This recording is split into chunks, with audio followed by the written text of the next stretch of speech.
بسم اللہ الرحمن الرحیم۔ السلام علیکم۔ مجھے بھوک نہیں ہے، زمانہ ہوا کہ میں نے کھانا چھوڑ دیا ہے۔ روغن گر کی آنکھوں سے آنسو بہہ رہے تھے۔ حضرت بابا فرید کو اس کی شدت غم کا احساس ہوا تو آپ نے فرمایا، تم اس حالت تک کس طرح پہنچے؟ روغن گر نے اپنی بیوی کے بچھڑنے کا پورا واقعہ سناتے ہوئے کہا، اس کے بغیر یہ زندگی ایک عذاب ہے۔ اگر آپ کے پاس بھی میرے غموں کا علاج نہیں تو میں چلا جاتا ہوں، تم کھانا تو کھاؤ۔ حضرت بابا فرید نے اس کا حال زار سن کر فرمایا، عجیب نہیں کہ حق تعالیٰ تمہاری ساری پریشانیاں دور فرما دے۔ روغن گر نے حضرت بابا فرید کے اصرار پر 2-4 لقمے حلق سے اتارے، مگر اس طرح جیسے کانٹے نکل رہا ہو۔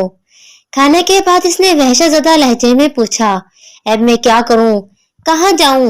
صبر کرو۔ حضرت بابا فرید نے فرمایا، بابا اب مجھ سے صبر نہیں ہوتا۔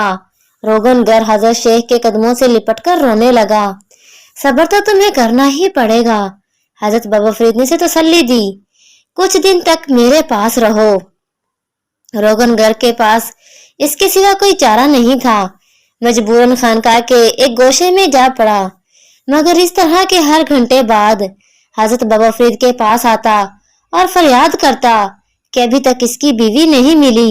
حضرت بابا فرید ہر بار خندہ پیشانی کے ساتھ اس کو تسلی دیتے اور پھر اپنے مریدوں کو مخاطب کر کے فرماتے، تم دیکھ رہے ہو یہ عشق کی آگ کس انداز سے بھڑک رہی ہے، بیچارے کی روح تک جلی جاتی ہے۔ اگر یہ دنیا کے عشق میں مبتلا ہے لیکن اس کا سچا ہے، اگر اسی کشمکش میں 2 دن گزر گئے۔ روغن گر کی مایوسی انتہا کو پہنچ چکی تھی۔ پھر تیسرے دن ایک عجیب واقعہ پیش آیا۔ دیپال پور کے حاکم نے اپنے سپاہیوں کو حکم دیا کہ وہ جودن کے منشی کو پکڑ کر اس کے سامنے پیش کریں۔ اگرچہ منشی بے قصور تھا، لیکن کچھ مخبروں نے حاکم دیپال پور کو اطلاع دی تھی کہ وہ اس کے خلاف سازشیں کر رہا ہے۔ نتیجتاً منشی کو گرفتار کر لیا گیا۔ پھر جب اسے دیپال پور لے جایا جانے لگا تو اس نے سپاہیوں سے درخواست کرتے ہوئے کہا کہ اگر تم لوگ مجھے کچھ دیر کے لیے حضرت بابا فرید کی خدمت میں لے چلو تو میں تمہیں قیمتی بیش خزانہ دوں گا۔ تو وہاں جا کر کیا کرے گا؟ حاکم دیپال پور کے سپاہیوں نے پوچھا۔ منشی نے بڑے عاجزانہ لہجے میں کہا، میں حضرت شیخ کی خدمت میں سلام پیش کروں گا اور تم لوگوں کے ساتھ دیپال پور روانہ ہو جاؤں گا۔ ویسے تو سپاہی شاید انکار کر دیتے، مگر بڑی رقم کے لالچ نے انہیں منشی کی بات ماننے پر مجبور کر دیا۔ پھر اجودن کا منشی اسی حالت میں حضرت بابا فرید کے پاس پہنچا کہ وہ زنجیروں میں جکڑا ہوا تھا۔ اے شخص، یہ کیا ماجرا ہے؟ حضرت بابا فرید نے منشی سے دریافت کیا، سرکار میں بے قصور ہوں، مگر دیپال پور کے حاکم کے سپاہی مجھے گرفتار کر کے لے جا رہے ہیں۔ منشی رونے لگا، میرے پاس کسی اعلیٰ افسر کی سفارش نہیں، اگر کچھ ہے تو بس آپ کی دعاؤں کا سہارا۔ حضرت بابا فرید چند لمحوں تک کچھ سوچتے رہے، پھر منشی کو مخاطب کر کے فرمایا، اگر وہ حاکم جس نے تیری گرفتاری کا حکم دیا ہے تجھ پر مہربان ہو جائے گا تو کیا شکرانہ پیش کرے گا؟ میرے پاس جس قدر مال و اسباب ہے وہ سب آپ کی خدمت میں پیش کر دوں گا۔ منشی نے دست بستہ عرض کیا، وہ شکرانہ بھی میں نے تجھے بخش دیا۔ حضرت بابا فرید نے فرمایا، مجھے اپنے اللہ کے کرم پر یقین ہے کہ وہ فتنہ پرداز حاکم تجھے آزاد کر دے گا اور تحفے کے طور پر تجھے کنیز بھی دے گا۔ مجھ سے وعدہ کر کہ تو اس کنیز کو روغن کے حوالے کر دے گا۔ میں وعدہ کرتا ہوں کہ آپ کے ایک ایک حکم پر دل و جان سے عمل کروں گا۔ منشی نے عرض کیا۔ پھر حضرت بابا فرید نے روغن گر کو اپنی خدمت میں طلب کیا اور منشی کو مخاطب کر کے فرمایا، حسب وعدہ تم کنیز کو شخص کے حوالے کر دو گے۔ منشی نے روغن گر سے کہا، میرے ساتھ چلو کہ یہی حکم شیخ ہے۔ روغن گر منشی کی بات سن کر رونے لگا، شیخ میرے پاس اتنی دولت ہے کہ 8 خوبصورت کنیزیں خرید سکتا ہوں، مگر میں ایسا نہیں کروں گا۔ مجھے صرف اور صرف اپنی بیوی سے عشق ہے، اس کے سوا کسی عورت کی رقافت گوارا نہیں۔ حضرت بابا فرید نے مسکراتے ہوئے فرمایا، تو اللہ کا نام لے کر منشی کے ساتھ دیپال پور جا، پھر دیکھ کے پردہ غیب سے کیا ظاہر ہوتا ہے۔ مجبوراً وہ روغن گر منشی کے ساتھ چلا گیا۔ مگر اسے اپنی بیوی کے ملنے کی امید نہ تھی۔ سپاہیوں نے منشی کو لے جا کر حوالات میں بند کر دیا اور روگن گرد شدید مایوسی کے عالم میں قید خانے کے باہر بیٹھ گیا۔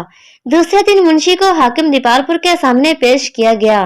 لوگوں کا خیال تھا کہ اجودھن کا منشی حاکم کے قہر و غضب سے محفوظ نہیں رہے گا اور اسے سخت سزا دی جائے گی۔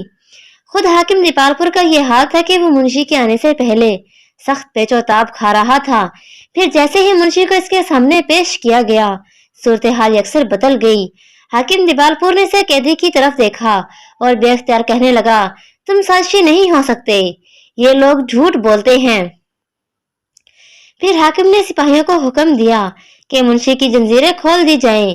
وہاں موجود تمام لوگ حیرت زدہ تھے کہ ایک معتوب شخص چند لمحوں میں بے قصور کیسے ثابت ہو گیا۔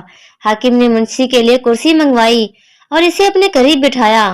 کچھ دیر تک معذرت کرتا رہا، پھر اس نے منشی کو قیمتی خلعت سے نوازا اور ایک اعلیٰ نسل کا گھوڑا دیا۔ جب منشی نام لے کر جانے لگا تو حاکم دیپال پور نے ایک برقع پوش خاتون کی طرف اشارہ کرتے ہوئے کہا، یہ کنیز تیری خدمت کے لیے ہے۔ منشی پر حیرتوں کے پہاڑ ٹوٹ پڑے تھے۔ وہ پتھر کے کسی ستون کے مانند ساکت کھڑا تھا، مگر اس کا ذہن ایک درویش کے کوچے میں ہی بھٹک رہا تھا۔ حضرت بابا فرید رحمت اللہ کی زبان مبارک سے ادا ہونے والے لفاظ مجسم ہو گئے تھے، کیا کچھ اور چاہتا ہے؟ منشی کو گمسم پا کر حاکم دیپال پور نے پوچھا۔ منشی اپنے تصورات کے حصار سے باہر نکل آیا اور شکر گزاری کے لہجے میں بولا، میرے لیے آپ کی یہی عنایت ہی بہت ہے۔ اب وہ کسے بتاتا کہ حاکم دیپال پور کی نفرت محبت میں کیسے بدل گئی اور یہ کس کی دعاؤں کا صدقہ ہے۔ منشی حاکم کے دربار سے باہر آیا، برقع پوش کنیز اس کے پیچھے پیچھے چل رہی تھی۔ پھر جب منشی حوالات کے قریب پہنچا تو روگن گر سر جھکائے اداس بیٹھا ہوا تھا۔ یکایک کنیز دوڑی اور روگن گر سے جا کر لپٹ گئی۔ روگن گر نے ایک نامحرم عورت کو اتنے قریب پایا تو گھبرا کر کھڑا ہو گیا۔ دور ہو جا مجھ سے، مجھے اپنی بیوی کے سوا کسی عورت کی طلب نہیں، میں ہی تمہاری بیوی ہوں۔ یہ کہتے ہوئے کنیز نے اپنے چہرے سے نقاب الٹ دیا۔ روگن گر کو سکتہ سا ہو گیا۔ پھر کچھ دیر بعد وہ چیخیں مار کر رونے لگا، بابا بابا۔ روگن گر حضرت بابا فرید کو یاد کر رہا تھا۔ تم کسے پکار رہے ہو؟ بیوی نے حیرت زدہ ہو کر پوچھا۔ اسے آوازیں دے رہا ہوں جس کی دعاؤں کے طفیل مجھے تیرا دیدار نصیب ہوا۔ روگن گر زاروں قطار رو رہا تھا۔ اگر اس کی نگاہ کرم نہ ہوتی تو میں آتش فراق میں جل کر راکھ ہو چکا ہوتا۔ منشی نے پورا واقعہ سنا تو اس کی آنکھیں بھیگ گئی۔ خدا شیخ کو سلامت رکھے کہ انہیں دیکھ کر ہماری بے قرار دل کو سکون پاتے ہیں۔ اجودھن پہنچ کر روگن گر حضرت بابا فرید کے قدموں سے لپٹ گئے۔ اب کیا چاہتا ہے؟ حضرت بابا فرید نے پوچھا۔ عشق کی وہ آگ چاہتا ہوں جو کبھی نہ بجھے۔ روگن گر حضرت بابا فرید کی ایک نظر خاص کی بھیک مانگ رہا تھا۔ اللہ تیرا شعلہ عشق کو اور بھڑکا دے۔